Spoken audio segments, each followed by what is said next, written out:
Warning, the Stone Age Gamer includes a lot of bad language. Cover your mother***ing ears.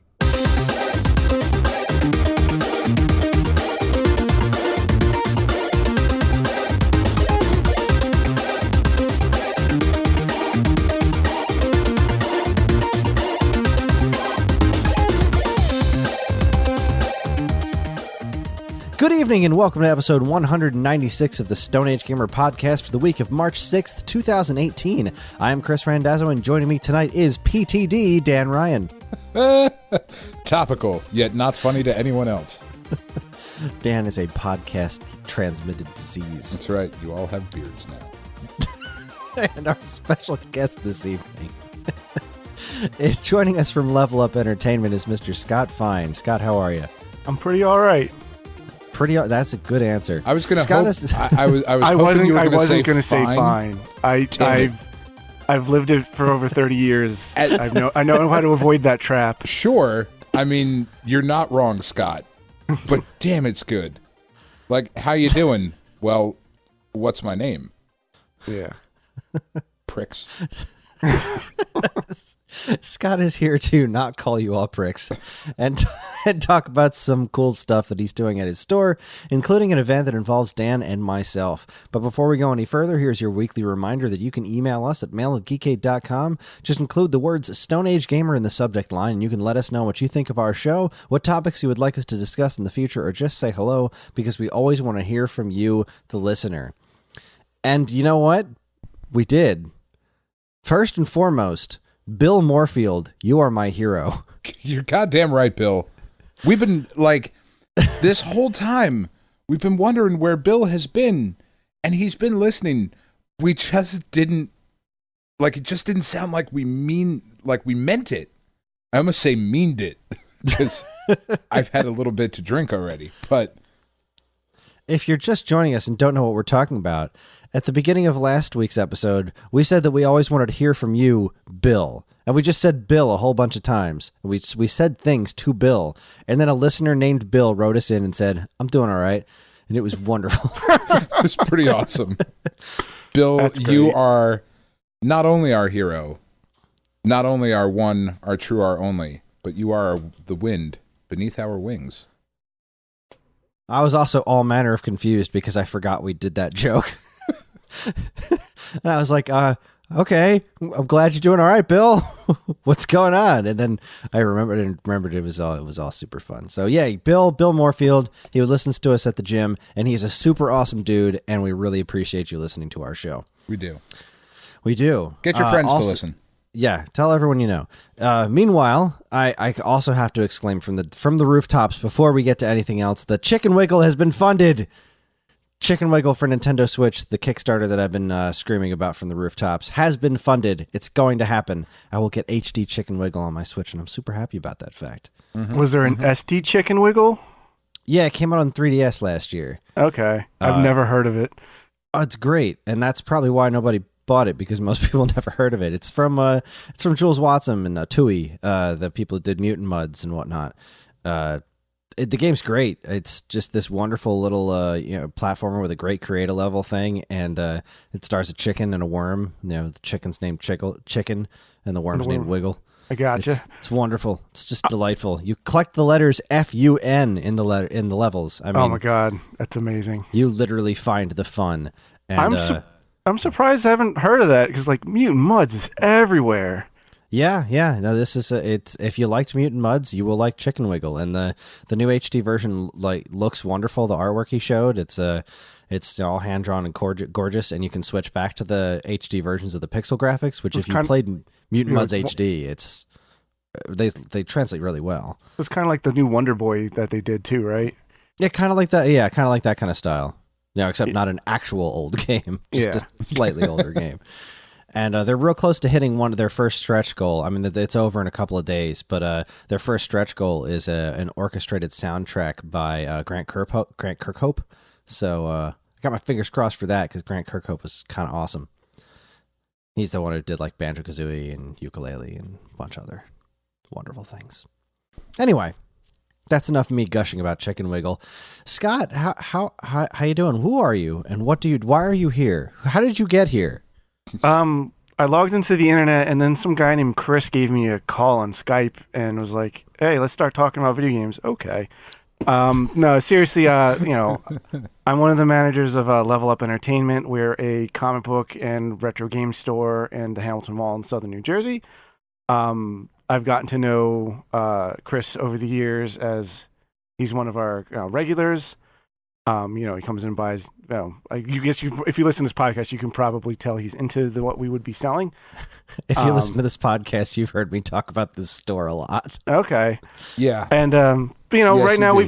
we've got some events coming up, and it just kind of worked out. They're like, hey, it kind of makes sense if I go on your podcast and talk about it. So yes, yeah, events. You got events happening. Let's talk about it. It's happening right now, right? Like now? Yeah, we just tonight just ended the second night of our retro challenge. Hopefully it will be first annual retro challenge. We're going to see how this one goes first. Right. Each week this month in April, we're doing a different challenge in the store. This week is Punch Out. It's going to be the challenge is to get the fastest time in beating the minor circuit. So that's Glass Joe, Von Kaiser, and Piston Honda. Last night was the first night of it as of this recording, and the first person to do it he had to be a teenager, and we all did the challenge in the store just so I can get data and figure out how long time was and like different skill spreads, and he like blew past all of our scores. So right now the time to beat is doing it in like 4 minutes 45 seconds and some change, which is pretty good. Best I got was like 7, because I wasn't really trying to win. I was just, I'm super rusty at it. Mm-hmm. But yeah, so each week this month is different things. Next week is an F-Zero challenge. Then it's a DuckTales on NES challenge, and then Sonic. And then the top player from each of these challenges on our will compete in a final showdown with a mystery game. We'll be able to do that in front of a crowd at our big event every year is called Free Comic Book Day. This year happens to be May 5th. So you'll come up on stage and we'll project the final challenge, and then the best winner of those of that will get like a trophy and a big grand prize. But the most exciting thing about that is we have some special guest commentators for that event. Ooh, the pressure is on. Yeah. You're the most exciting thing about that? I guess. I'm pretty exciting, Kris. Yeah, you are. I would be excited to see you. Well, sure. I'm hopefully playing to your audience. Maybe they're like, if they listen to you guys on a regular basis, they must like you. But yes, you guys will be doing. You guys will host and color commentate the finals of the retro challenge on Free Comic Book Day, May 5th. We haven't nailed down the time of the finals, but it'll probably be like 1 or 2 like early afternoon. All right, awesome. Well, yeah, we're gonna have to make some decisions here, Kris. Like, are you gonna do play-by-play and I'll do color, or do you not even know what any of those things mean because you don't like sports? Yes. That's what I figured. Okay. Well, I was gonna bring a coloring book. That's exactly what that means. Awesome. Exactly. Well done. It's the finals are in Mario Paint. The best kind of commentary is silent with someone drawing. It's absolutely right. That's what makes for compelling sports TV. It really does. Like, there's nothing I like better than thinking to myself, what the hell is going on in this game? I don't know. The broadcasters haven't said shit. I prefer to watch the Super Bowl on mute, actually, while playing Pictionary. It's the way God intended it. It really is. I usually listen to the previous year's game to see if anything lines up. I just listen to it with Dark Side of the Moon playing. There you go.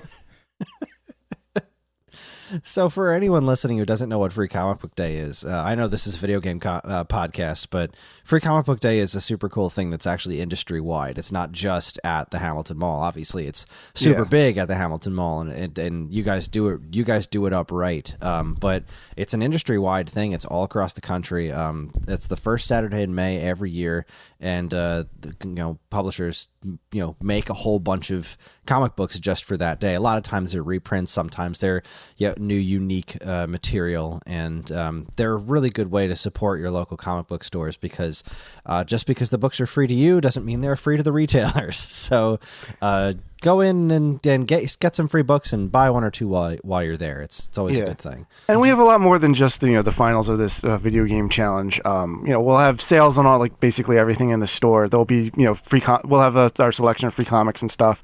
But we're gonna have comic book writers and artists. We're gonna have local crafters and vendors.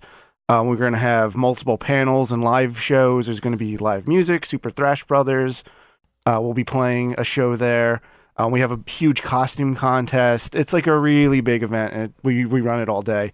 We're also doing you guys in the mall basically turn it into a convention, basically. We do. We also have a pinball tournament that's going to be that day. We have a Gundam building competition. We have board game demos. We have get your photos taken with a bunch of Star Wars props and high quality cosplayers. There's going to be video game demos from some new upcoming games. I know a couple developers that are going to come out. But I'm sure I'm forgetting something. There's going to be a trivia contest with prizes. We're going to do a charity auction. We have a lot of stuff going on. That's now we're definitely not the most exciting thing. Yeah, no, we are now officially last on the list, which is fair. We're about akin to a low quality cosplay contest, right? Yes, at least one. I mean, you guys Get your can show picture up taken with some bad cosplay. Yeah, everything's made out of cardboard. Their mom Labo, helped man. them. Exactly. we are Nintendo Labo That's cosplay. Yeah. Is there I'm a little bit out of the loop currently. Is there a big book that's free this year? Because it will become Free Comic Book Day is the week after Infinity War, right? Yes. Okay. It's usually those big Marvel movies usually come out that weekend. Yeah. They moved up Infinity War a week for whatever reason. Wasn't it because there was something else big coming out? Because Han Solo's coming out later in May. Yeah, I don't know if they were trying to spread them out a little bit. Yeah, they didn't want to cannibalize themselves. But I honestly feel get off topic. I honestly feel Disney's kind of expecting Han Solo to bomb. So I wouldn't be surprised if they didn't move it up just to kind of bury it. Fair enough. But is there an Avengers tie-in book or anything? I don't know. There's an Avengers book. It's to set up in May or maybe the month after. I should know, but I don't know offhand. Marvel's doing I assumed. Marvel's doing a refresh. Right. All their books are going back to #1, and Marvel's doing a refresh, which is great. It's sort of another Marvel reboot, but the Avengers team's changing, so it's kind of setting that up. They're also doing a Amazing Spider-Man book because that's got a new head writer for the first time in a decade. So it's I know Dan Slott's leaving, and that makes me really sad. It makes me so happy. Does it really? I keep trying Dan Slott's Spider-Man, and I just keep not liking it. I really like him. I mean, I get it. He's not for everybody. Right? Yeah, but just in general, it's kind of good to get some different creative perspective every once in a while. It is. I want Todd McFarlane back. Put McFarlane back on the book, writing and drawing. He's done no wrong. Yeah, is he the last time he tried to really do a regular ongoing comic was Haunt, and who remembers that? It was terrible. Him and Robert Kirkman. Ugh. Gross. Yeah. So here on the Paper Cuts podcast, sorry. Just change things. Yeah, sorry. I just remembered some covers of Haunt, and customers walking to my store and were like, "Hey, was this a Venom comic?" No, no. Is it Spawn? No, not. Yeah, it was. That was kind of just the general reaction. Was oh, when really Todd McFarlane and Robert Kirkman together on a book should be huge. That should be gigantic. But you got to have something good, to go and to get people to want to read it in the first place. It was just a half-baked Todd McFarlane throwaway character idea. There is. It was basically like Blue Dragon for Akira Toriyama from Akira Toriyama. Yeah, that's a good analogy. Could be. I'm looking at the site right now. There is a Nightmare Before Christmas comic. Do you know if you're getting that one? Yes, we're getting that because they're doing a new original manga that follows up on the movie. I know at least the first story they were doing is about Zero. Yeah. Can I request one to be held for my daughter? Oh yeah, it's no problem. Sweet. Send your requests to mail. Well, if you go on our website, levelupentertainment.com, or if you go to fcbdnj.com, which is short for Free Comic Book Day New Jersey, it'll take you. You can get to our Free Comic Book Day site, which will have a list of all of the comics we'll be getting in the store, plus a little description of each one. Yeah, it looks like there's some really good stuff coming out. Like this one, the Street Fighter book. Yeah, there's a Street Fighter book. I know Shadow we get. Man. Yeah, Shadow Man is cool. Like they did make a video game out of Shadow Man, but we don't need to remind people of that because that game's pretty bad. We're getting a lot of kids books. The DC book this year is Superhero Girls. They're not doing like a big one like how Marvel's doing Avengers and Spidey. The DC doesn't have one happening, which is fine. But it's nice to get books for kids because if it's free, your parents are like, oh yeah, you can read that, and then if kids can start reading, like they can start getting more into comics, and you can start getting more regular readers from that. So back to reeling it back to the tournament a little bit. How did you pick the games that you were going to do for this tournament? Because first one is NES Punch Out, right? Are you rocking a Mike Tyson's cart or it's a Mike Tyson's cart? Because the simple when I was going through the games that I was whittling down to do, the first thing was, do I have this? But I wanted to pick some stuff that was popular that people would maybe already have a level of familiarity with, or at least like I've heard of that game. And then I announced them like months ahead of time. So like, hey, practice, because I'm not really letting people do multiple tries just to be fair. The multiple tries of like when you actually are at the challenge. Just be fair, because I don't want to give someone 2 and then someone doesn't have time to get 1 if I have to go through a bunch of people. So that way there's not like a big line. But I picked them based on like different so I picked from games that were popular and then I have regular access to, and then I kind of went like try to do different kinds of like genres of games which I could do different kinds of challenges with. It's like all right, so Punch Out's a speed one. But it's it's like the puzzle boxing game.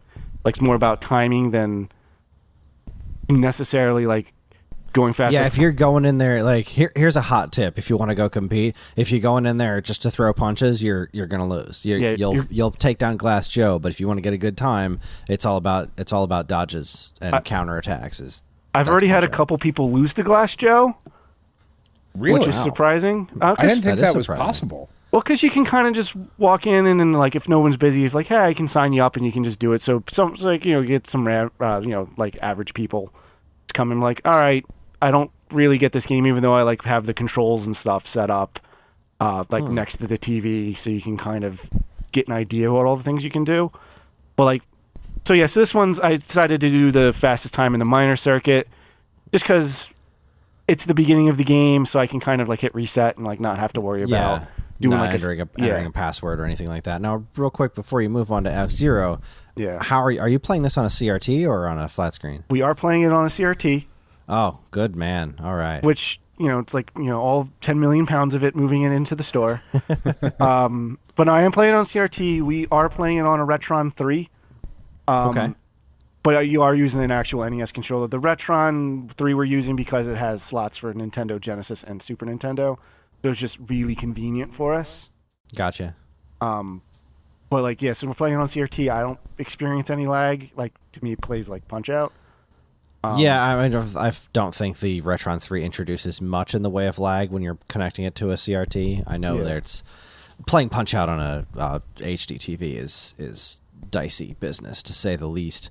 Yeah. But good on you for going CRT. I'm damn proud of you. Yeah, that was something we knew we wanted to do. And, we do a thing, like, occasionally we, like, go to a convention or, like, for instance, we just recently had Atlantic City Beer Fest in Atlantic City. And we have a thing called Retro Lounge, which we'll bring out to that, where we'll have a bunch of, like, NES stations with, like, Duck Hunt and Mario Brothers, and then, like, a 4-player Mario Kart 64 setup. So people can kind of, like, take a break and play video games with their friends. So I have TVs and stuff. Pretty smart idea. So we have TVs and stuff from that. I'm using one of those ones. All right, cool. All right, so the next game is F-Zero, right? It's F-Zero, and it's the fastest time on Mute City. Now, that one's actually a racing game, and it's one you can die in, so we felt like that might be fun. Try to do something that wasn't Mario Kart, something like not that F-Zero is like obscure, but something slightly more off the beaten path from like for like the average Joe off the street. Yeah, it's recognizable enough that most people know the name, but not 100% of the people are gonna be like, "Oh yeah, I played F-Zero all the time." Yeah, so we definitely wanted to do at least one racing game, just to kind of change it up. Then after the week after that is DuckTales. It's going to be the moon stage. You have 4 minutes to get, and then the highest possible score is the person who will win that one. And I picked that one. I was waffling between that and Mega Man. I went DuckTales because the moon stage is kind of like this classic, iconic, well-loved stage. I couldn't think of one specific one from Mega Man that like everyone can kind of agree on. Yeah, especially if you're doing Mega Man 1, which is the only one with score in it. Yeah, that would be the one I'd have to do. And I'm like, I like Cutman stage, but like everyone, I don't know if people would like. There's not like a general consensus, I feel. You couldn't do Gutsman stage because everyone would just die on those moving platforms. Yeah. Anyone who hasn't played the game is just going to die there. Iceman's the same way. Yeah. It would be. I hate Iceman stage. Yeah. But yeah, I'd also be worried that like Mega Man be way too hard for like the average person. Cause like I think it's hard, and I do love retro games. I mean, not that DuckTales isn't hard. I mean, yeah, you're still talking about classic Capcom NES games, but it's still a bit more accessible. I think. Yeah, it's a little more forgiving. There's not those ridiculous platform challenges we were mentioning. And by picking the moon stage, you get to listen to that great music. That's exactly. I think that's why that stage is so like kind of universally like accepted as most people's favorite stage in that game. I've always been more partial to the Amazon myself. I know I'm in the minority when that's concerned. No. I mean, obviously, I love the moon stage music; it's phenomenal. My favorite's Transylvania, man. A lot of people love Transylvania. I love too. Transylvania. When they announced the DuckTales remastered, the one that I was the most excited to hear was Jake Kaufman's take on the Amazon, because I just love it's one of my favorite NES songs. It's so good. Oh, it's great. The whole soundtrack to that game is great. It really is, and the remastered soundtrack is really, really, really phenomenal. And especially like considering like we were just talking about the moon stage is this kind of like high holy thing in the pantheon of NES music, and Jake Kaufman had a Herculean task to make a new version of that song, and I think he did a spectacular job, really, with the entire soundtrack. Yeah, he had big spats to fill. Well played. Yeah, but no, Jake Kaufman's so good. Like, not just the DuckTales, because they had original pieces in that remastered one too, but they still had like he made new 8-bit versions of them, so you can play the whole game. I know, that was so cool, and like they really did a good job of matching up to the original NES soundtrack. I was again very impressed. It was a Hiroshige Tonomura, I think, was the composer on the original game, and what a classic soundtrack. And Jake Kaufman did just the best job I could have possibly imagined. Yeah. Oh my God. I want to hear more games. I want him to compose more games, because like Shovel Knight's also one of my favorite. Oh my God. Yeah. By far, like crazy. Modern soundtracks. But yeah, so that's the DuckTales challenge. I limited it to 4 minutes just because I'd have to put a cap on it. Otherwise, someone could, in theory, just play it forever. Mm-hmm. But so high score. So if you want to get practicing on that, like time yourself and try to see what kind of score you can get. But that's still a couple weeks out. And then the last week in April, it's going to be Sonic the Hedgehog, the original game. It's going to be the fastest time from the start of Green Hill Zone until you save the animals at the end of the first Eggman boss. Oh, so the entirety of like both acts. So all three acts of Green Hill Zone. Oh. And the only suggestion I have for you in that is you just got to go fast. Yeah, gotta go fast. That sounds pretty awesome. I like those. They're not your standard like, we're gonna play Smash Brothers. Like, okay, yeah. Cool. And when it comes to the challenge, I do have a tie-breaking game if I absolutely need it. I'm gonna bring Street Fighter 2 for Super Nintendo, and if there's World a tie, Warrior. Yeah. Yes. If there's a tie at the finals, it'll be like we'll do a quick little like 2-round fight of that. Where Kris and I get to pick their characters, right? We'll talk about that. Okay. Because it's I going to can't be imagine a Dalsim and scenario. Zangief. Just I saying. can't imagine a scenario where two people would wind up with the exact same score. And Just in case. Just in case, it's always good to have a backup there. Yeah. But see, now Dan and I know what the finale is, but it's a surprise, so we're not going to tell. Yeah, tell you. we are keeping it a secret to everybody. But well done. it's going to be very cool. I'm very excited. I thought we spoiled it last week, Kris. Isn't it the speed run through Final Fantasy VII? Yes, that's right. Good to see. Live on stage. Live on stage, how quickly you could get through it. Yeah. I will. I guess I'll mention because I have a story about the finals for this. I guess I'll mention what it's not. It was going to be Super Mario Brothers 3 because I originally imagined this to be more like a wizard type situation. But I couldn't really come up with a challenge with that, and I was going to make a Mario Brothers 3 level in Mario Maker, so that way the people hadn't had a chance to play it. But then it was pointed out to me that whoever goes last will have like a huge unfair advantage over whoever goes first because they get to see it played a bunch of times. So we came up with something I think a little bit more unique and exciting. That's funny that you mentioned that because I competed in a tournament and won where they did that wizard thing, and the finale was Super Mario 3, and they had us all play at the same time. And so the tournament was the Lovesack NES Classic sponsored by Destructoid at a barcade in Brooklyn, and the games were Contra for NES, fastest time through the first level, fastest time through the first level in Super Mario 1, and fastest exactly what you were talking about, the first 3 characters in Mike Tyson's Punch-Out. And I practiced for this thing. Like I was expecting to go in there and have some like crazy competition, and it was really just like a handful of other drunk people against me, and I just demolished everyone. But the way they did the end was they had us all playing at the same time, Super Mario 3, racing to the end of the first level, and then I finished the first level in like I don't know, no time because it's the first level of Mario 3. I know it backwards and forwards, and they're like, you know what? Finish the end of the world. It's the end of world 1. Whoever can get that wins. And then I still won, but it was super fun to do that. But sounds you're awesome. just doing the one, everyone's going one at a time. So yeah, that's the easiest way for us to kind of do this one because I don't know how to set up like 4 projections because I want the audience to be able to see what's going on. How big is this projection screen? How big is it going to be? It's going to be decent size. We're gonna do it in one of the rooms in the mall. So I'll be able to turn out the lights so we can see it nice and bright. But I'll be splitting the signal so the people playing will be playing looking at a CRT TV, and then the signal will also be running to a projector so the audience can see as well. Oh, okay, that's excellent. I like that. I like that a lot. Man, I wish you were doing that because then I could pretend I was that guy from The Wizard and go, Super Mario Brothers 3! Well, we can kind of still do that because I have an idea on how we can very quickly unveil this game that we are going to be doing because I think it's going to be exciting. I don't think it's something people are going to be expecting. I need to be able to dress like that guy. I can only talk like him for a couple of seconds, though. That's all you need. Who was that guy?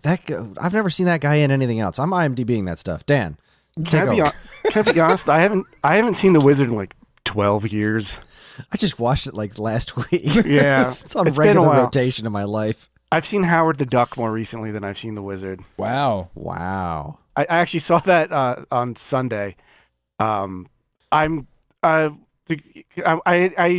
inadvertently offered to write 250 to 500 words about that movie for one of our local newspaper reporters. He's doing an article about the non-Marvel universe, like the MCU Marvel movies. So I happened to mention, I was like, oh, Howard the Duck terrified me when I was a kid because he's so scary looking. He is terrifying. So he's like, so he messaged me. He's like, hey, do you want to do that? And I was like, yeah, I'm not busy enough as it is, so I'll do that for you. So I was like, I haven't watched that movie in a while, so I needed to refresh my memory. This dude, Stephen Greaves, he looks like a monster. Like he has aged like a handbag. He is Well, does he look like a monster in that he looks like something from Where the Wild Things Are, or like Grover? Because there's more cuddly monsters. neither. He's like, I don't even know how to put it. He's bald now, and is like he's got very very, very leathery skin. I'm 90% sure this is him. Like, it looks like him, but he just looks like he's aged 450 years since. Well, maybe he's had a hard life, man. It's possible. He's well, last thing he did was in 2011. Is he dead? No, he's not dead. Oh, God.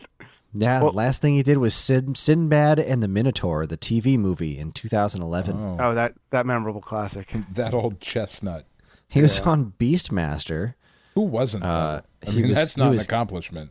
King Zad on Beastmaster. Crocodile Dundee in Los Angeles. Wow. This guy's had quite the career. Of the Crocodile Dundee sequels. Yeah, it's everyone's favorite Crocodile Dundee. He was in Highlander 2? Oh. Oh, everyone's favorite Highlander movie. Apparently, if you want to kill your franchise, this is your go-to dude. Wow, this guy's got a ton of credits, just nothing recent. Like, he did a bunch of stuff. I guess what the he's hell is just Z-Cars? I guess he's just a minor like character actor. Yeah, I guess so. All right, yeah, Steven Grives is the guy that did the voice announcer for the tournament in The Wizard. You're welcome, Internet. Now we know this. Now we know. Let's see if we can get him on. Yeah, say if anyone knows him, like, yeah, have him drop us the line. That's what we should do for our 200th episode. We should interview this guy. We should have him also commentate with us. We should have a 3-man booth. My God, That'd be amazing. I wonder how many people ask him to do that. Like, I wonder how many people have actually Chris, reached out. 0 people. Most people does assume live in- he's dead. He does live in the UK, so he lives then he's in basically Lordsworth, Warwickshire, England, UK. He might as well be dead. Exactly. All right. Well, look, we're super excited about this tournament thing. I'm, super jazzed that you guys are doing so much for comic books and local video games, like in my hometown. I'm super jazzed about it. So thank you for having us do that. I think this is going to be a good. I think it's going to be a good place for a break. We're gonna, go off and do some commercials, and when we come back, we'll talk. We'll just continue to shoot the shit with Scott. So you're listening to the Stone Age Gamer podcast from Geekade.com. So stick around.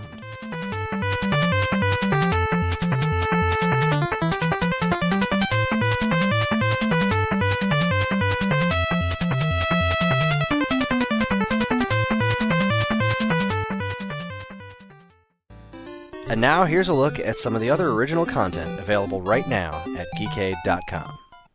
First up, your monthly dose of tabletop gaming is here, and this month, Chris? This month, April. It's the month we're in. Dave and Jengiz have a fucking smorgasbord of stuff to discuss. Jesus, hyperbole. The hyperbole is real. It's not. Factual. Join them, Chris, David Jengiz, as they look at the new mechanics in Dominaria. Thrill as Dave describes how the newest beta of MTG Arena is shaping up. Scoff in disbelief as they both promise to watch an interview. Then, Chris, after all of that, after you are physically spent, our heroes, Dave and Jengiz, this month, don their best impressions and tell tales of randomly generated monsters. And Dave, get this, Chris, Dave gets Jengiz hyped for Gloomhaven. Right? Gloomhaven, which is an upcoming legacy dungeon crawling board game. Don't miss. You shall not pass go. Episode 26, Monster Manual Rick. Well, with a description like that, how can I miss it, Dan? You can't, because you're the editor-in-chief. You have to listen to everything. Yes, I have to listen to everything. That's right. I listen to all of it. Anyway, next up, It is a month full of triumphant returns, gearing up for summer tours, and excellent names. Janelle Hawks once again brings us her monthly music review for all the new tunes you can and probably should be listening to for the next 30 days or more.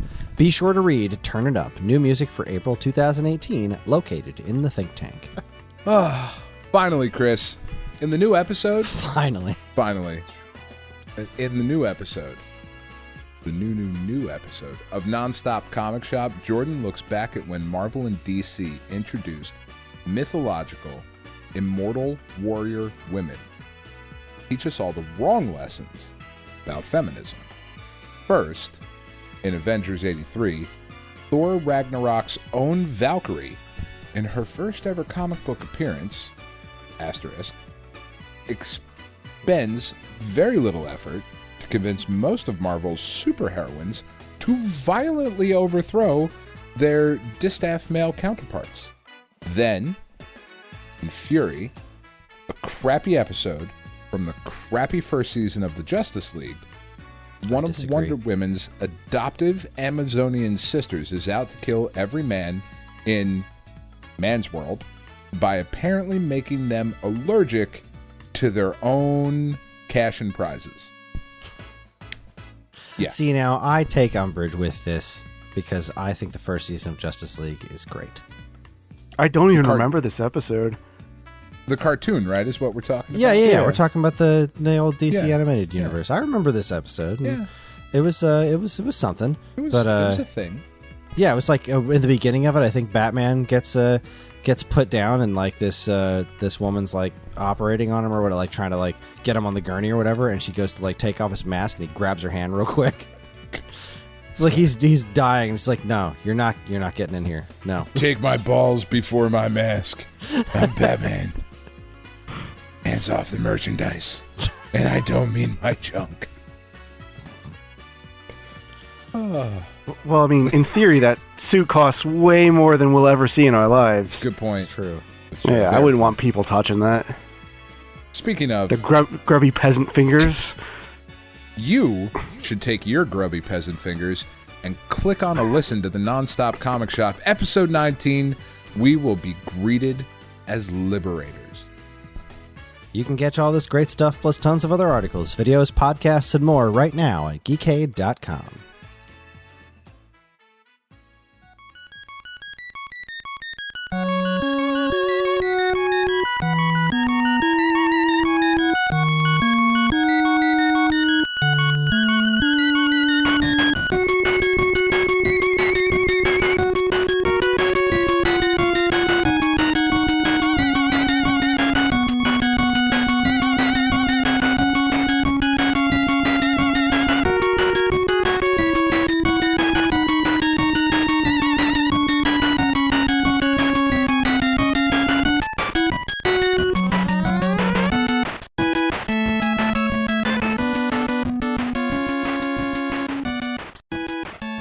And we are back. We now know what the word distaff means. And, well, now we know that. And we're not sharing that information. No, share that information. Dan, what does distaff mean? Oh, man, now I got to look it back up. It is a stick that is, hold on. A stick or spindle. Sorry. Webster's Dictionary defines distaff as a stick or spindle onto which wool or flax is wound for spinning. Thank you. Can you spin flax? What? I don't know. The seeds are in my oatmeal in the morning, but Yeah, I put milled flax seed in my Genius muffins. Well, it's probably not the seed. It's probably like a fiber from the plant. Oh, yeah. There's probably a flax plant, isn't there? Yeah. theoretically, if there is a seed, That's where the seeds come from. there is indeed a plant. There's a Mitch Hedberg joke about that I can't remember right now. All right, that's our show. Thanks. God damn it. If you remember that Mitch Hedberg joke, write us in. No, Yeah. it's right in. It's sesame seeds. What And the listening fuck to the is a Flax-Cast. sesame? We never know. Where are all the sesame seeds coming from? Have you ever seen a sesame plant? No. Anyway. Good point. It's a good point. So It's we're a fair gonna- point. So Yeah. We're gonna fill out the back half of this with nothing but flax related commentary. I love flax seeds personally. I think it's good stuff. I get these It's good overnight for the- oat things from Quaker. Flax seeds, banana and vanilla and blueberries. It's delicious. See, I just make these things I call genius muffins, and they're Because yeah, you're they a got pretentious shit. No, actually, John Wentz named them. I did not name them. I just had this recipe for muffins that my mom gave me, and John ate one and was like, these shall now henceforth be called genius muffins because they are quite genius. Fair enough. John is they're- also a bit they're of a very good. pretentious shit. I love him to death, but Yeah, I think that's kind of his persona. that's a fair. Inside baseball. Go listen to Argyle Johansson. Anyway, So yeah, we're just going to talk about what we usually talk about in the first half of the show, which is what we've been playing. So Dan, well, no, it's Scott. Scott, you're Yeah, our I special was gonna guest. say. So why don't you go first? All What right, have you been doing? I've been playing Ni no Kuni 2. I think I'm almost at the end of the game now, like 30 hours in. I'm actually really happy I'm playing this game because I don't own a PS4. I thought it was PS4 exclusive, then I've turned on Steam and it was like, oh, this game just released. I was like, oh, there goes the rest of my life, so let me just download that real quick. But I really But you like only it have so 30 far. hours to live. Yeah. shit. I'm so sorry. Why Is are it- you spending time on this Yeah, podcast? really. Go hug a loved one. I mean, we're wonderful, but I mean, Is that it, you're just assuming I have someone as a loved one. oh, that's a fair point. Yeah. Way to take us down, Scott. That's what I'm known for. But I Bringing the I really tenor like of the it. show down. I really like it. Because I thought it was going to be on a system I wasn't playing it on. I was like, well, I'm not going to bother following like all the trailers and hype for it. Right. So I started playing the game, and you start as like the president of the United States, and then your city you're going to is like exploded, and then you just wake up in Ni no Kuni, like their world, and I was like, what is happening? It's very different from the first game, and it was really jarring to me. But if I had been following it, I probably would have known that. Is it better than the first game? It's different. Is the combat more simplified? No, the combat is Okay. it's much more of like an action game than the first game was. Okay. And like there's still a little bit of a Pokemon element, but not really as much as the first game was. Because you can get like these little wisps that like will occasionally like be able to cast a spell with them. Right. But like they're not like active party members like that you level up and like can customize like you 'Cause, did in like, the first game. That was the only thing I felt poorly about with the first game was that there was just too much. This game's a You lot know? hard. This game's a lot harder in a good way. Okay. Because the first game I enjoyed, but you could kind of turn your brain off for most of it. Yeah. This game's a lot harder but like because it's more of an action game, if you know what you're doing, like I'm killing things like 20 levels higher than me. It's just like by just like playing better, you know? That's awesome though. Yeah. I really, really like it. It's very different. I'm trying not to compare them until I'm at least done this. Right. I will say if you did like the first game, you definitely check out the second game. Because what's made the first game like special, like the presentation and the sound and the story, like the whole like Miyazaki-esque world, like that's still very much alive in this new game, and it's worth experiencing just for that. And I'm someone that really doesn't care about like that story and stuff in video games. Mm-hmm. So the fact that I'm recommending it based on mostly on that, like that alone, like it's a good game too. That says a lot because I generally like don't like to me the best story in a video game for a while was like Super Mario Odyssey because it just kind of got out of my way. That's fair. Dan doesn't like Mario. I don't. Can I ask a question? How do you not like Mario? Did you just not grow up with him? Do you not No, like I did. platformers? I just never found them to be all that fun.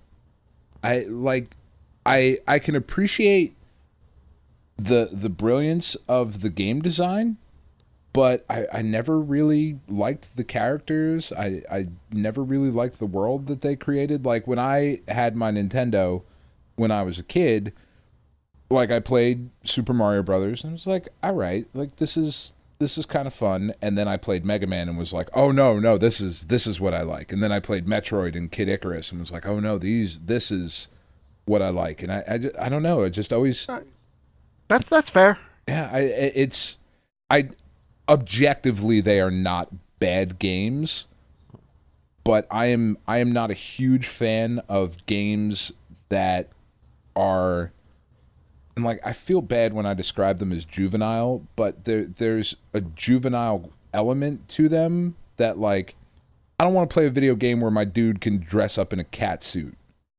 Like, that's not some shit I'm into. Well, that's one of my least favorite Mario games. You know what I mean? Like there's just like there's a childlike joy that I suppose I am too jaded to be able to come around to.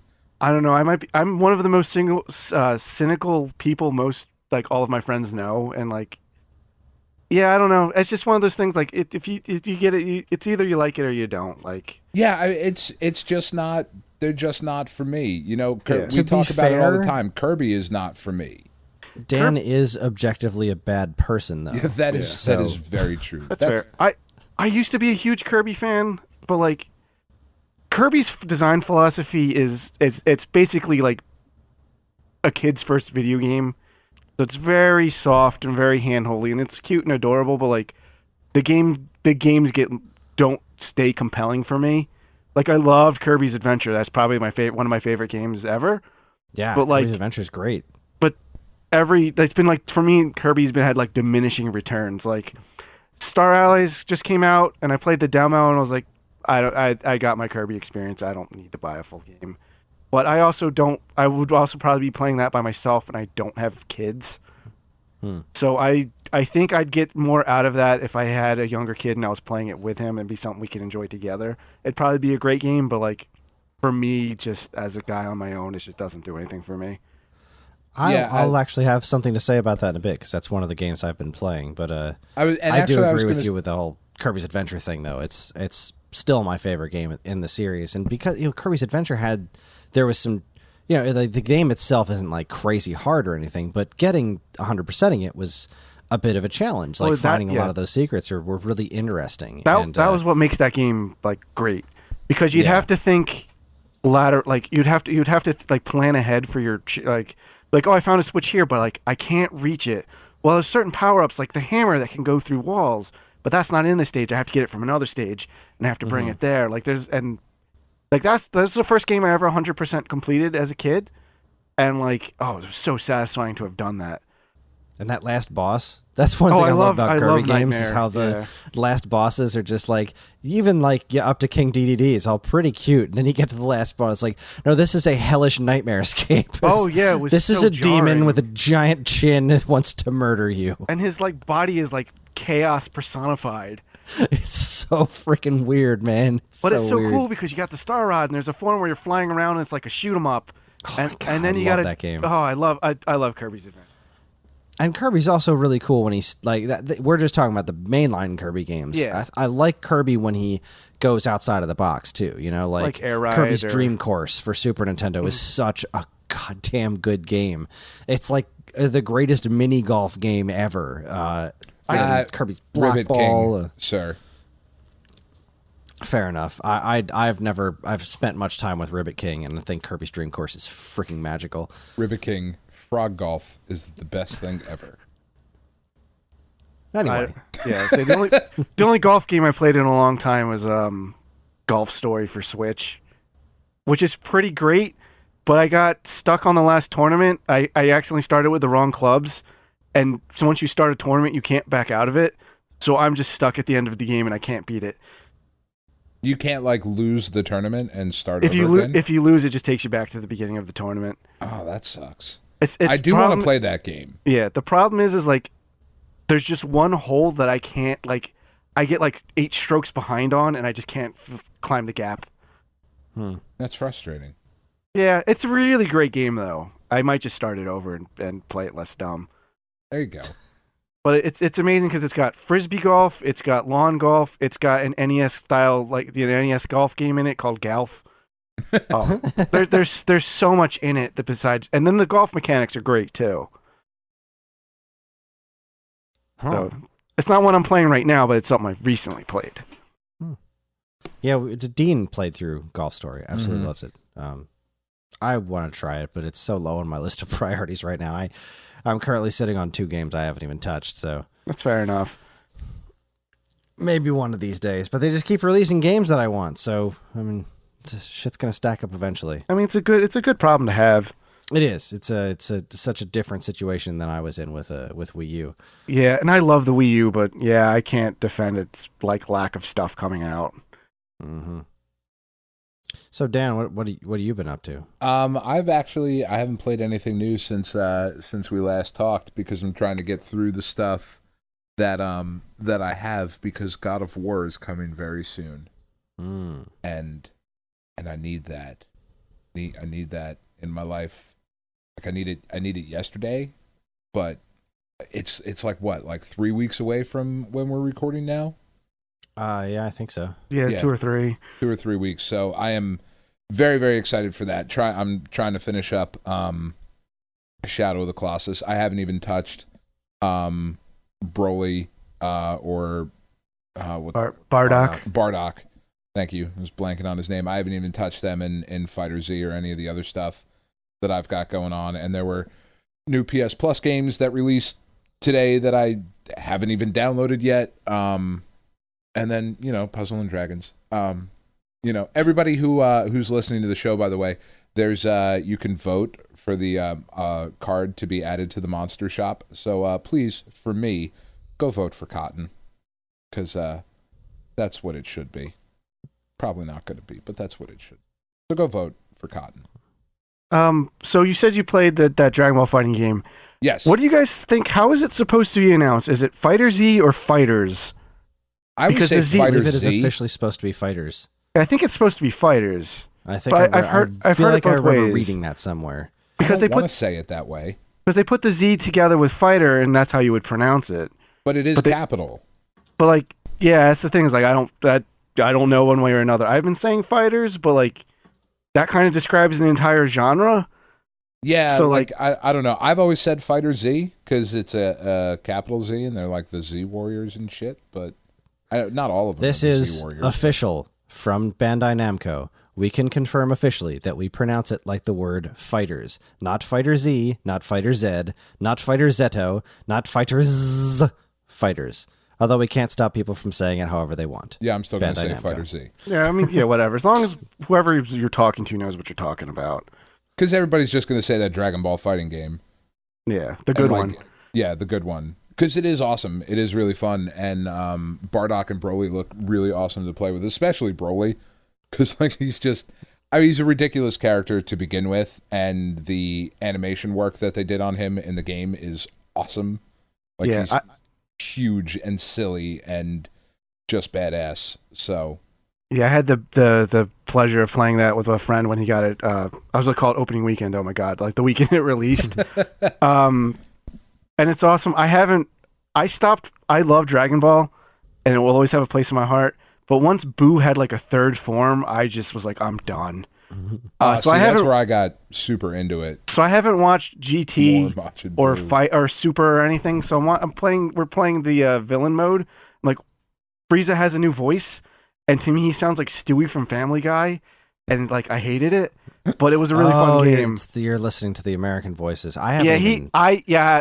it was his house, but he likes the American ones. I only listen to the Japanese versions Same here. because like I kind of hate Goku and Vegeta's voice in Funimation. To me, Goku's like the sound always has to sound like he needs to sound like a woman doing like a kid's voice. Like it just makes more sense to me. I don't know. It's just Same here. I can't explain why. It just is. It's like that works for me. Yeah. I think because he's like purposely such a simple character that has absolutely no character growth over his entire life that like it kind of makes sense that he's still like got this little kid voice. I love it. I seriously recommend watching Super. It really wrapped up well. Like, All right. So I have a friend It's good. that's still really into Dragon Ball, and he knows I'm not watching it. And he sent me the clip of the very last fight with Goku, Vegeta, and Jiren or whatever you pronounce his name. Like, yeah, Jiren. so he's like, "You're not invested in this. Can you tell me if this is cool or not?" Because I loved it. So I watched it and I was like, "No, that was badass." It was cool. Like, it kind of makes me kind of want to watch Super. You really should. I mean, it's From what I know of it, though, it sounds like bad fan fiction, especially Goku Black. No, that was actually really good. Yeah, They explained it well. They did that really good. I don't know. Because that was the thing. Like that was something that Dragon Ball had never done before. Was who is this guy? Like it was an actual mystery. Like who the hell is this? And because that's never been the case before. The villain's always been, nah, it's this guy. He's evil. Fight him. Well, Right. my problem with Dragon Balls with the whole Shonen Jump formula was like, oh, we just beat this bad guy. Oh, there's a new bad guy. Let me train, get a new form or a new move, and now we can beat him. And then, oh no, there's a new bad guy. That's why I was like, with the 10 millionth form of Boo, I was like, oh god, I can't take this anymore. But like, I really, I did like the way that they danced around that with this one. I mean, obviously you did like all right, so Battle of the Gods. What was it? Beerus. He's not a bad guy. He's a god of destruction. He's just doing his job. And then you get Goku Black, who is a bad guy, but he's a mystery with an interesting story. And you've got the whole way it ended with the Tournament of Power. There was no bad guy. Actually, most of the other people in the tournament thought Goku was the bad guy because he was the one who started the damn tournament. I will say the Tournament of Power sounds awesome, but like, they gotta bring those characters back, right? Like, I've seen so many I'm not spoiling the ending. Okay. Because I've seen people like really like love those characters during that show, and I'm like, and I found out like, oh, they're all getting erased. What? That seems like a waste. And like that's kind of the fun thing about this too, is that there's it goes just like Dragon Ball, where power levels are completely out of whack. Doesn't make a lick of sense half the time that like this character can stand up to this other character when it shouldn't match up like that, and it doesn't matter because it's just fun. I also like the series a lot more when it was Dragon Ball, because it wasn't just about like ridiculous fights. It was like this fun adventure. Like once you stop getting Akira Toriyama like vehicles, like you lose half of what makes it awesome to me. This did have a lot more humor than Z did. Okay, because Z really was very enjoyed that. self-serious, and like I said, that will always have a special place in my heart. But like as an adult, I can't take it seriously. I say give it a whirl. All right, You've been listening to the Dragon Ball podcast. Yeah. Ever since the game came out, like it's become up in conversation a lot more. So it's been more like, you know, on the mind, as it were. But yeah, the new God of War looks cool. It sure does. I don't have a PS4. Yeah, neither do I. I'm actually kind of surprised that they're still using Kratos and using the Norse gods, as I thought maybe it'd be cool if that was like a sequel series where it's like a new character for like that mythology. I agree. I think it's going to be cool to see how they work that in, though. Yeah, like how does Kratos end up over in this other realm? Because that was something that they talked about. Like I think when the first God of War came out, like David Jaffe even talked about it back then. Of like, wouldn't it be cool if Kratos, like after he's done destroying, you know, the gods of his realm, gets pissed off and he's like, I'm going to go kill all the other gods too. Like I'm going to the Egyptian pantheon and I'm going to the fucking Sumerian pantheon and like all this other stuff. And I was like, yes, that sounds awesome. Like that's what I want. But how they're going to make it work is going to be, because like he's got a kid in this world. I don't know. It's going to be awesome. I'm very curious. I do love the God of War series. But I remember after 3, I was like, what the hell are they going to do next? He killed everybody. There's no Greek mythology left. Well, so and then that's obviously, I would say that's obviously been a few years since then. It's gonna be dicey when he takes on Jesus. Yeah, dude, I can't. I hope they have the balls to go there. I really do. That would be amazing. I don't expect that. The best we got is Dante's Inferno for that, but which was actually kind of a cool game. Yeah, it was all right. That wasn't bad. Yeah, as far as like an obvious God of War clone. Sure. But I mean, that doesn't mean a bad game. They made a God of War clone based on an epic poem. Yeah. That's kind of badass. I love that the like collector's edition of that came with the Inferno. Yeah. And like the average person isn't going to read that. Like it's, you know, with its old-timey dialogue and like it's kind of like it's something for like literature majors to read. Us nerds. Yeah, like but they were like marketing the game as like to God of War fans, not that God of War fans can't be smart, but like they're more like the average the average Joe. You know what I mean? I do. 'Cause, like- I remember selling those things, and they were like, "Oh, this is so awesome!" And nobody read that thing. Nobody. read that thing. Nobody was gonna. I thought it was cool. It came with that because like, yeah, that's neat. But it was like, even at the time, I was like, nobody's gonna read that I'm selling this because I was also selling it at the time too.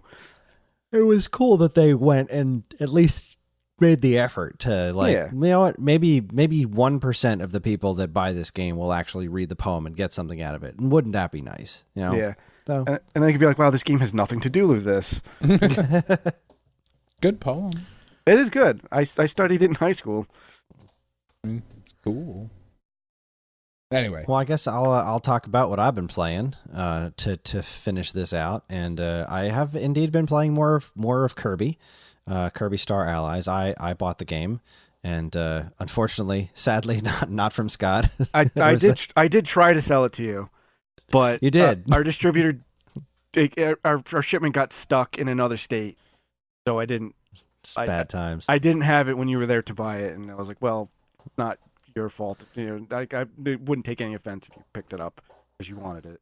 I didn't. I did, and I just held on to my store credit for. I guess. Wow. All right. So Well, I know first we're getting video. Labo in a couple weeks. I don't know if you're looking for that.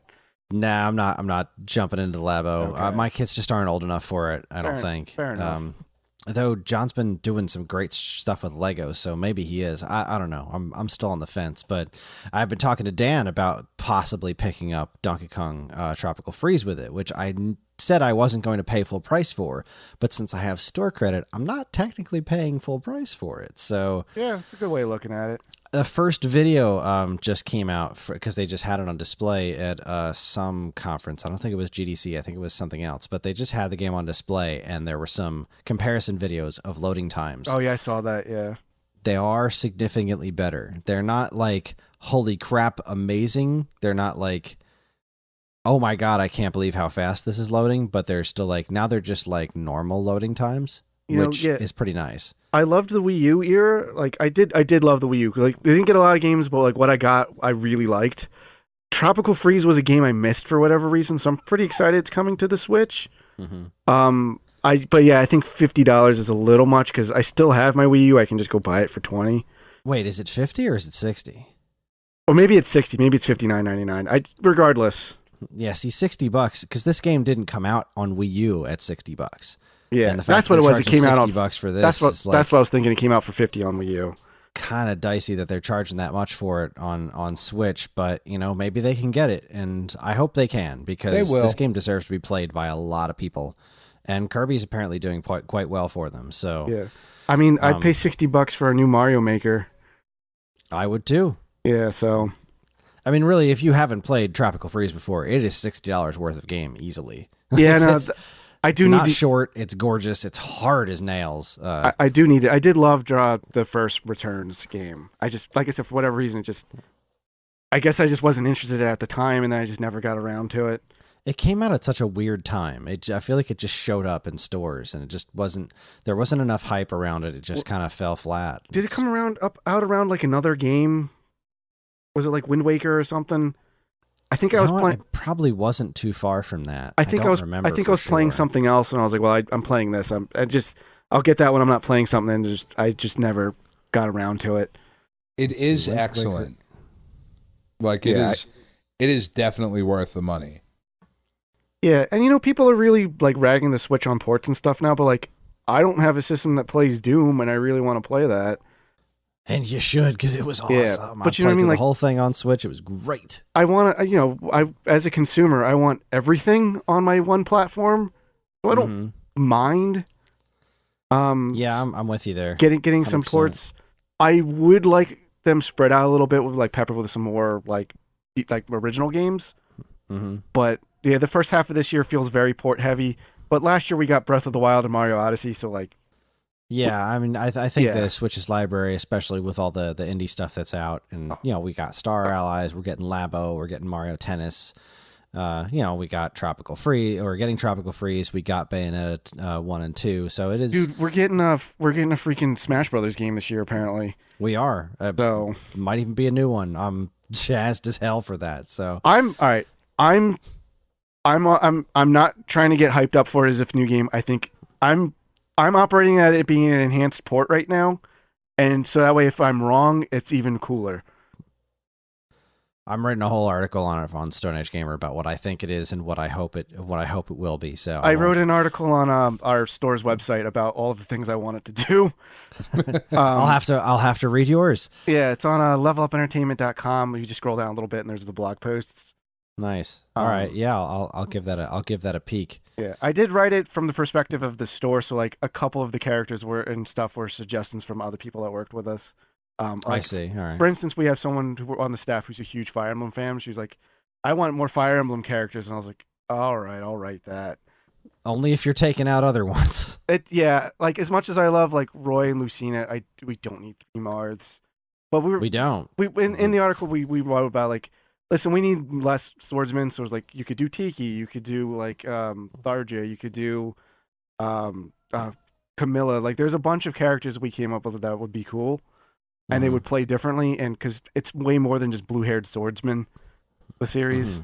But yeah, we'll probably get the main character from the new game, though. Realistically, probably. That's just how they roll. Yeah, well, I didn't even really touch on new characters. I wrote a whole article about that a while ago before it was announced. These are the characters I wanted them to show up with. My problem is like most of my top characters they've added, like for the last like my top 3 characters for years have been Mega Man, Little Mac, and original Ganon, and I don't think we're getting Ganon. Yeah, no, I don't either. But like after that, I'm like, I'd love a Belmont just to bring Castlevania into it. That's really my number one. That's who I voted for in the Smash poll is Simon Belmont, or I'll take a generic Belmont character that you can switch between. Yeah, you can use the same move list for most of the Belmonts, and it would make sense. I mostly make Belmont. And people would be excited about it. Yeah, it's true. Bringing Castlevania to Smash needs to happen. I mostly want a Dracula's Castle stage with all like a big soundtrack of Castlevania songs. It would be so cool. I think Bomberman needs to be in Smash Brothers. Bomberman would be cool. Bomberman would be great. The 2 people I voted for were Simon Belmont and Shovel Knight.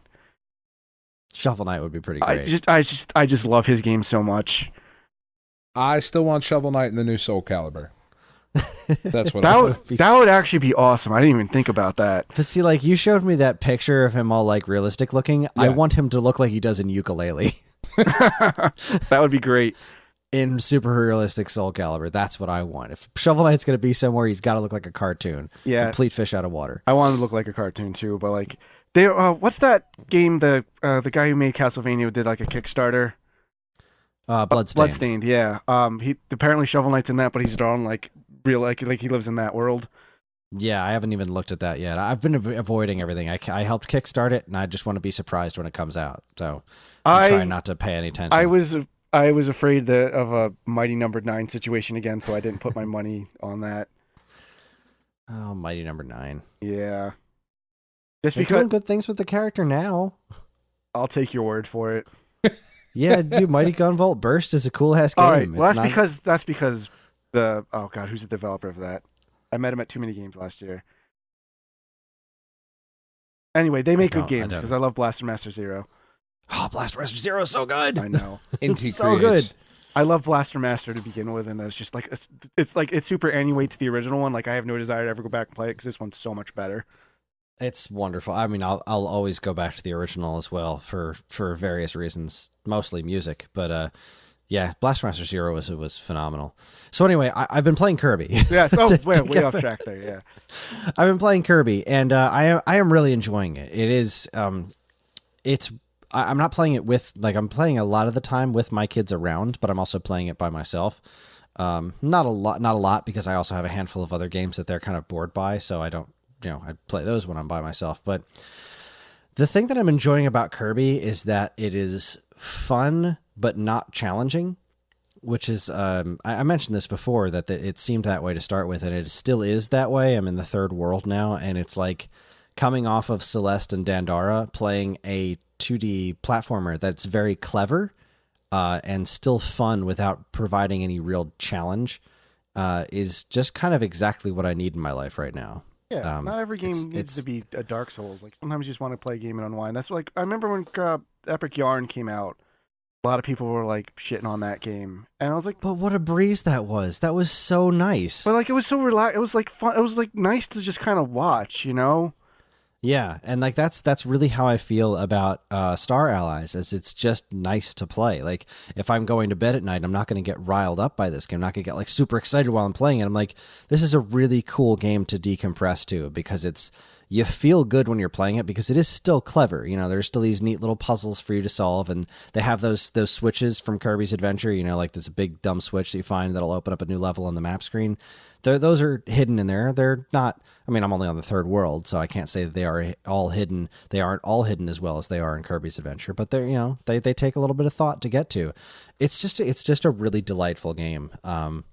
And I'm digging the DLC characters. The Rick, Koo, and Kind from Kirby's Dream Land 2 are in there, and that's really cool, combining all the abilities with the other friends that you get. And I thought it was going to be a lot more obnoxious playing with the 3 computer-controlled characters, but they haven't gotten into my way at all. And they typically do what I want them to do. That's good. Unless, like, there's a situation where I want them to do something that clearly isn't what you're supposed to do, but I'm so dumb I can't figure it out. Like tonight, there's this wall, there are these doors, and there's like a metal fuse. You know, on the original and in Kirby's Adventure, you'd have to like light a fuse with fire, and then it would shoot a cannon. Yeah.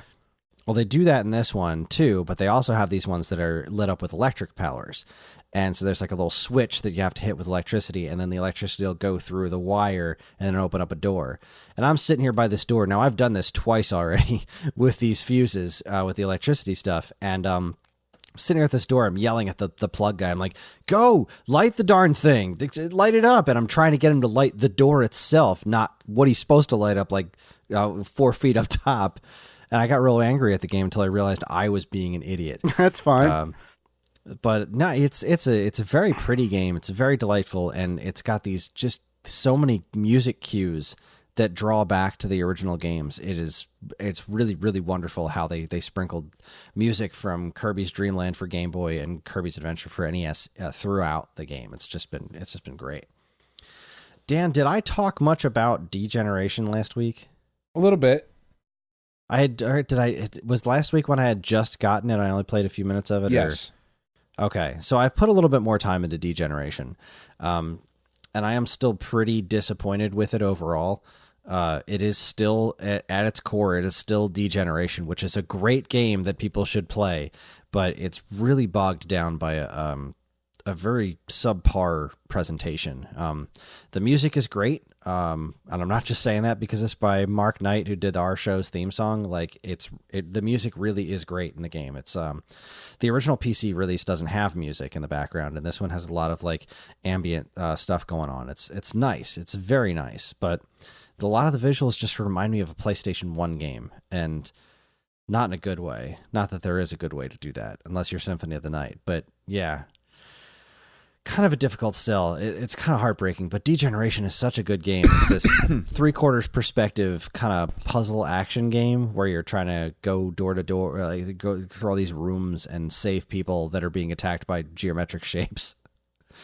And it's relatively amusing in its bizarreness, but this game kind of seems to have sucked a little bit of the fun out of it by having this very strange soulless presentation. So, but it is still Degeneration, and I do recommend that people play it. It's on pretty much every platform.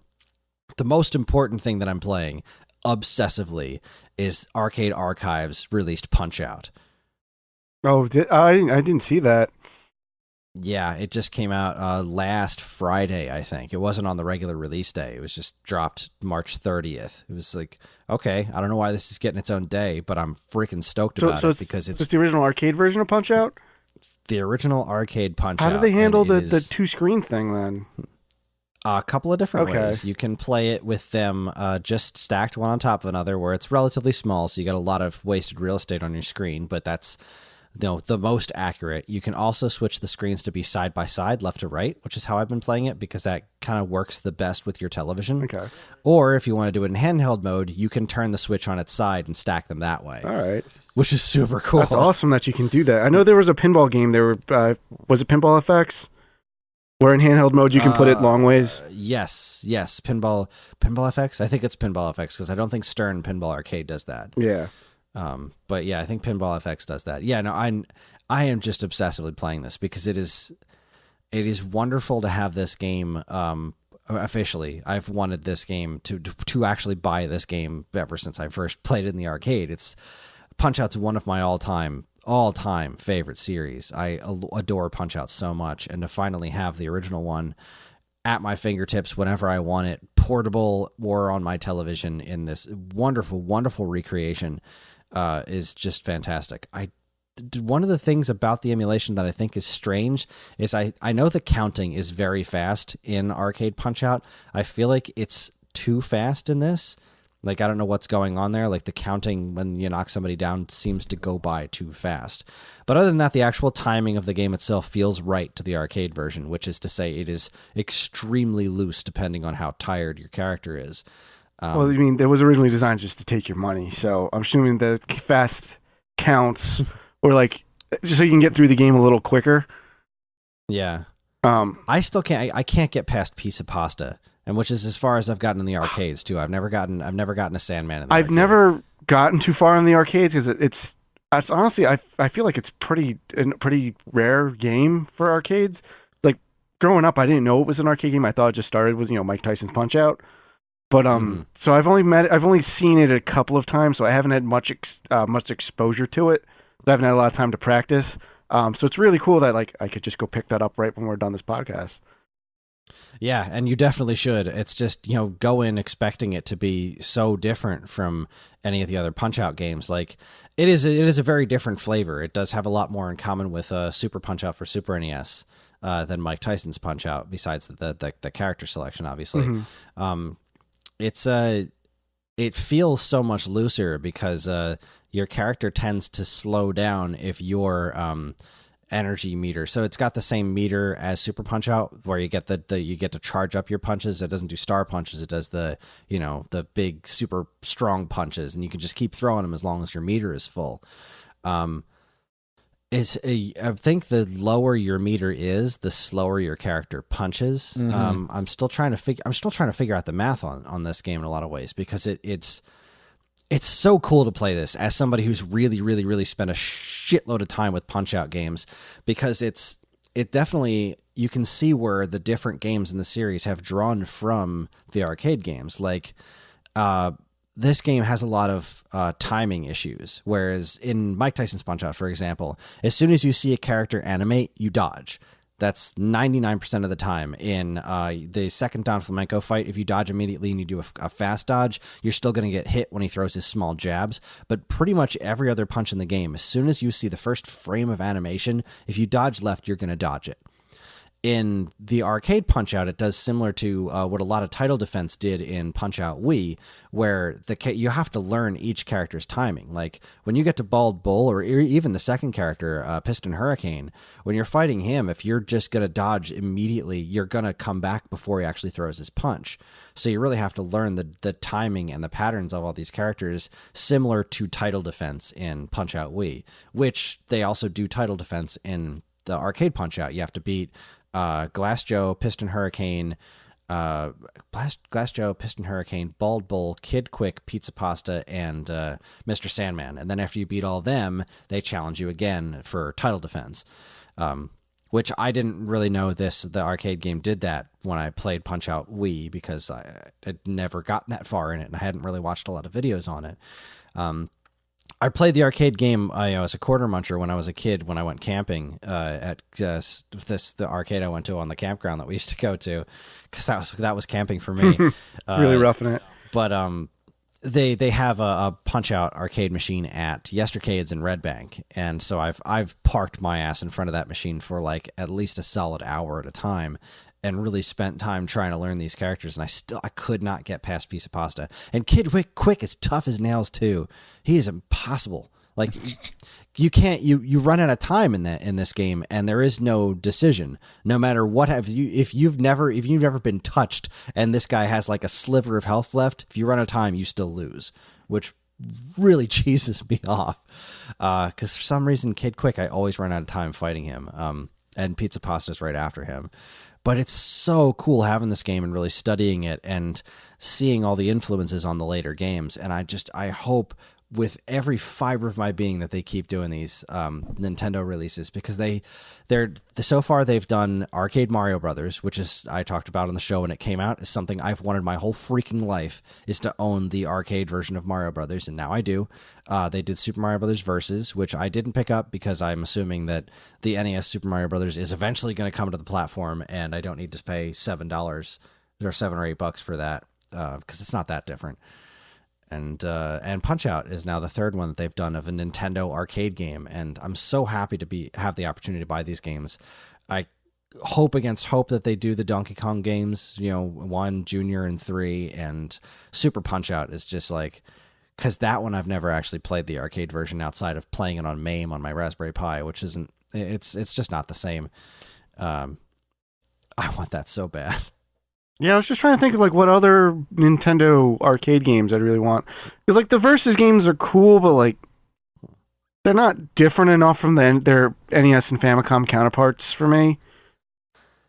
Yeah, I mean, like I would love to have Versus Duck Hunt. I have a version of that on my EverDrive actually, so I can play it with my Zapper on my CRT. But Versus Duck Hunt is pretty cool because it goes like the stage progression is neat, and they've got that they actually throw the clay shooting in with this regular stage progression instead of it being a totally separate mode.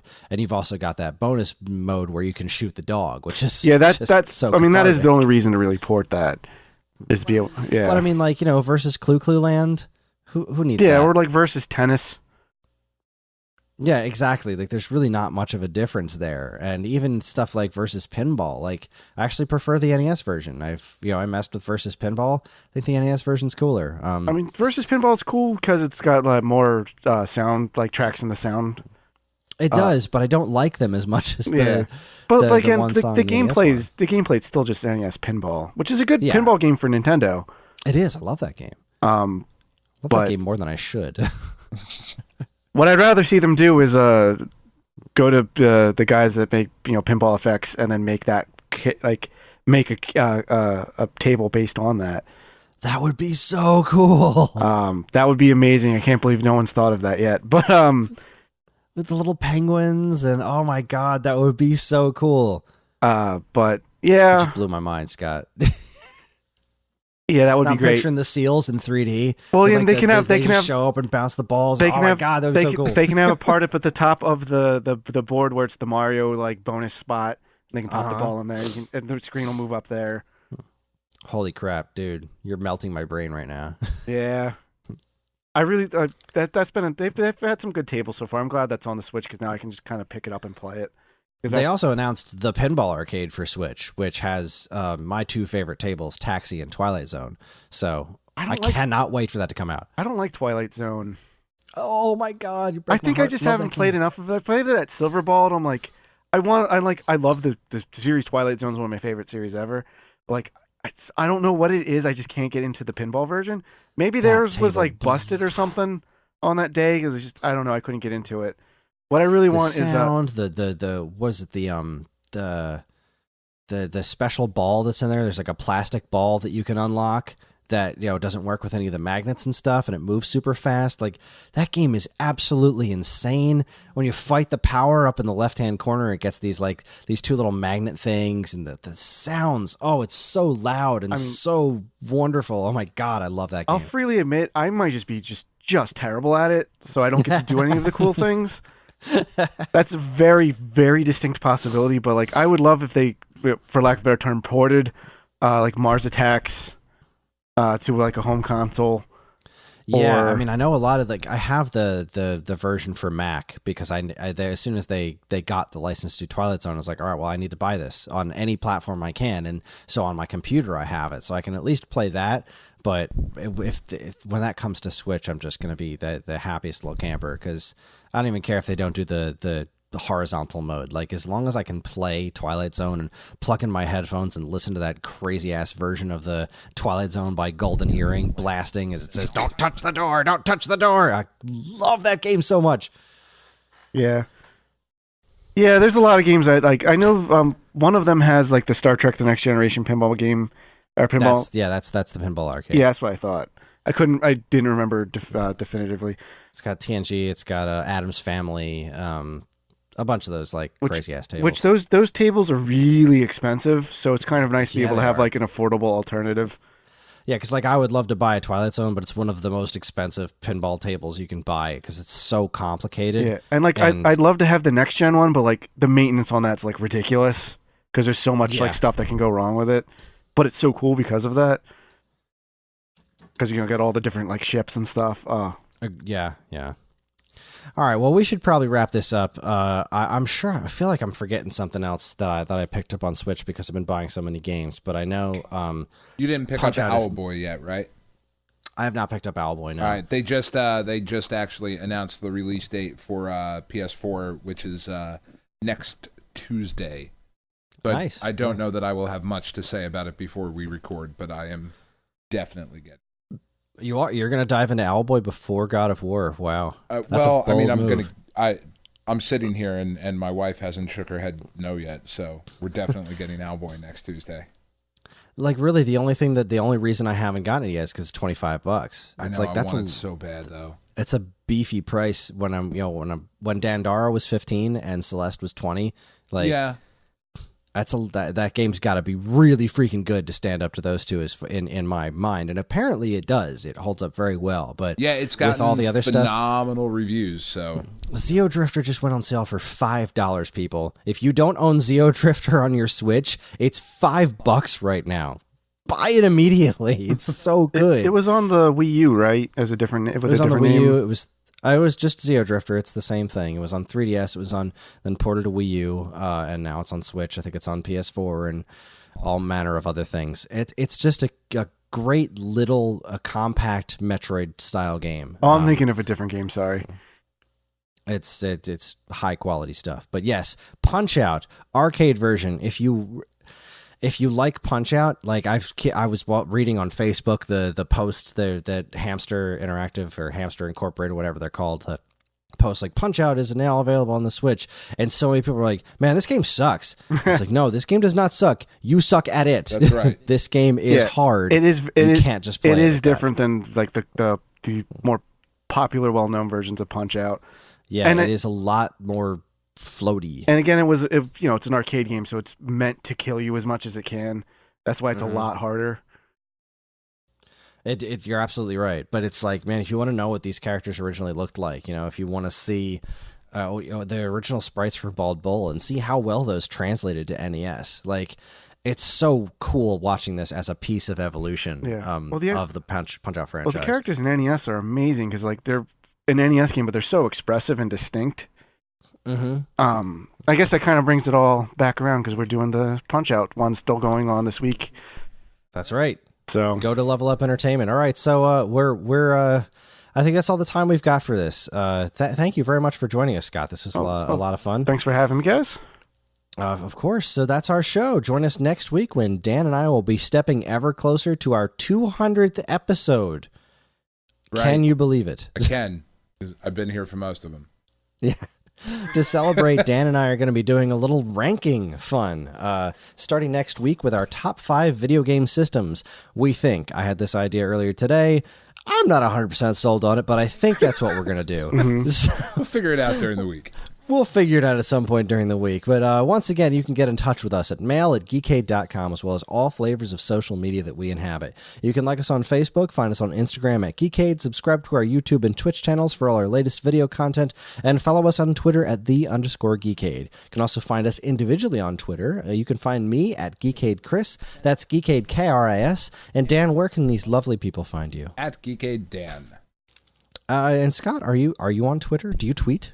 I have a Twitter. I don't use it much. I'm an old man and I don't understand it. But if you want to follow me there and on Instagram, I'm Level Up Scott. That's LVL Up Scott.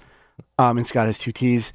If you want to follow the store, we're on all that stuff. It's Level Up Entertainment. If you want to check out the Retro Challenge, it's levelupentertainment.com. Free Comic Book Day, fcbdnj.com. We also have a couple other smaller events this month.